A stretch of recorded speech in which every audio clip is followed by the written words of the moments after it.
on a nos listes à puces, comme dans le PSD. Voilà, maintenant on continue toujours. On va créer un nouveau H3 et un nouveau trait. Donc c'est ici, trait H3. On copie. On colle ici. Tac, avec deux images.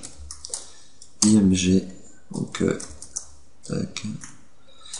Là c'était Facebook.jpeg. Alt. Facebook. Ça c'est important, les alt il faut les préciser, sinon la W, enfin la norme, la W3C il me semble, va dire comme quoi c'est une erreur dans le script et donc votre site ne sera pas valide. Mais bon, il sera toujours référencé, il n'y aura pas d'erreur plus que ça, mais il faut quand même préciser ça, histoire d'être correct tout simplement, quoi. Puis après, vous pourrez toujours préciser que votre site est 100% valide. Voilà, comme ceci.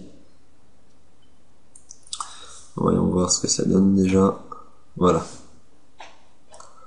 Bon, il va falloir un petit peu styliser ces images, puisqu'elles me font en plus un petit décalage vers le bas. Donc, on va leur dire qu'on veut un décalage. Menu M, IMG, margin left 10 pixels et aussi un margin bottom.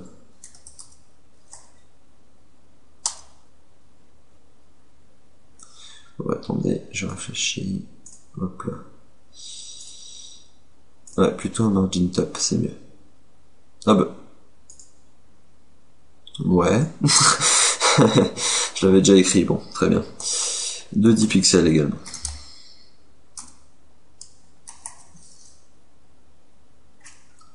Hop, boum, voilà. Là, on a un petit problème avec notre bottom.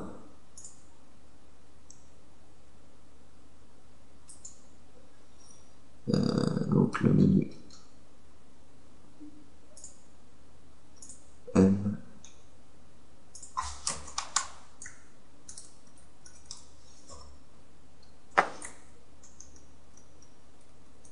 Voilà.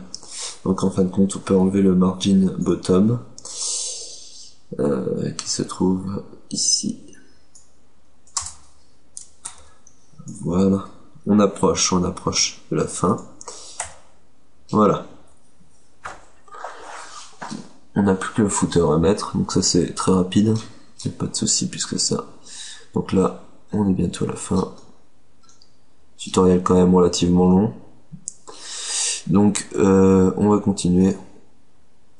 On y va. Donc le bottom, on vérifie bien qu'on sort. Alors là ça va être un peu dur à vérifier. Ouais. Donc on vérifie bien qu'on sort du conteneur, parce que sinon il ne fera qu'une taille de 960 pixels et nous on veut qu'il s'étale sur toute la largeur. Donc footer, tout simplement, en HTML5. Pas très compliqué, hein. Donc je vais copier le texte que j'ai là, bien sûr, j'ai tapé à côté. Qu'est-ce que je veux? Ouais, c'est bon. Tac, je copie. Hop. Footer. Donc quitte à l'avoir copié, je copie aussi la couleur. Et on y va. Donc hop, on crée footer, background, image, URL. On est un peu habitué maintenant, c'est bon. Là c'est footer.png, background repeat x. On n'oublie pas weight 100%, 8 115 si c'est comme le leader, et texte à ligne. D'ailleurs, je l'ai pas mis entre paragraphes. Alors, ouais, on va voir si ça fonctionne comme ça. Texte à ligne sanitaire. Je vais tout de suite la mettre en paragraphe. Si ça fonctionne comme ça m'arrange. Ça fait du CSS en moins à écrire. Donc ça marche. On va lui dire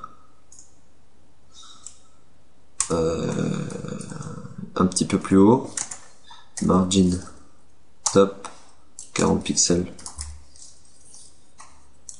histoire d'avoir une petite séparation. On va lui dire line 8 pour le texte, donc la hauteur de ligne, donc pour que ce soit au centre à la verticale, donc on va dire 80%, puisque c'est pas tout à fait centré, et donc voilà. Et la color, comme ceci. Je crois que j'ai un peu agrandi le texte, non, il est à la même taille, donc c'est bon. Voilà. Voilà, notre site n'est pas fait, là il y a une petite erreur. Il n'est pas fini. Ah, il me l'a pas copié en entier, vous voyez le petit truc là, voilà, celui-là. Je connais pas le raccourci clavier pour le faire, alors hop là. C'est mieux comme ça. Voilà. Donc j'espère que ce tutoriel vous aura été utile. Excusez-moi pour les petites erreurs parfois que je fais. Bon, ça arrive. Même au plus grand, comme vous pouvez le voir. Voilà. En toute modestie, hein, bien sûr. Et donc voilà. Donc vous pouvez, comme dit, en faire ce que vous voulez de ce site. Enfin, de ce web design. Il est libre de droit. Il n'y a pas de souci. De toute façon, c'est pas un web design que je vais utiliser. Voilà. Alors, je vous dis à la prochaine. Bye.